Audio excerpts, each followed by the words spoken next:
Welcome to my series of videos playing through and modding Resident Evil 4. Now you might be thinking, why would I want to mod this version when I can already get my hands on the Ultra HD version from Steam? Or even play it on the consoles and have a better experience? I guess my only answer is, why not? There's a few things I like about this version of the game compared to the others, but mostly, with the right mods applied, we can make this look as good as, or if not better than, the Ultra HD version of the game, with a few exceptions. That being said, let's dive right in. Now, the list is pretty massive for what we have to do to get this looking spiffy. The first mod I've applied is a color correction mod, just to make the game look a little bit darker, more spookier, and to remove that layer of dinginess that covers the game. What I'll be using is Leon S. Kennedy's ENB config. I found this on the Resident Evil 4 modding message boards. This essentially injects effects into the shaders of the game. It's a little like adding a filter to a camera lens, but with some more features. I'll put a link in the description, so go ahead and save that RAR file somewhere you can find it.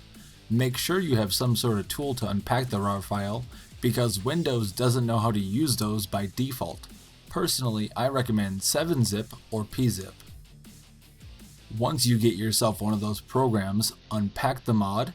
For simplicity's sake, let's unpack it to a new folder. Open up the new folder, and then open up the folder inside named ENB config. We're going to have to copy the contents of that folder into the folder where your game has been installed. I believe by default it will be in the C drive, program files, 86 or 32-bit, then Capcom, and Resident Evil 4. I have a completely separate hard drive for my games, so I'll be putting mine somewhere totally different, but as long as you put them in the right spot on your computer, that's all you need to do to install this mod.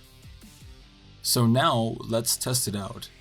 To check and see if it's running, look in the upper left hand corner of the game when you start it up. You can also hit Shift and F12 to toggle the filter on and off.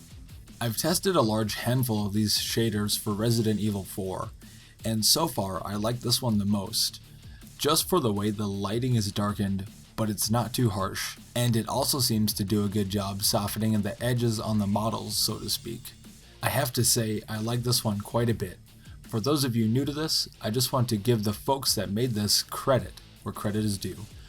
Boris Vorontsov made the ENB mod, and Leon from the modding boards created the settings files to use with it. Thanks guys for watching these tutorials.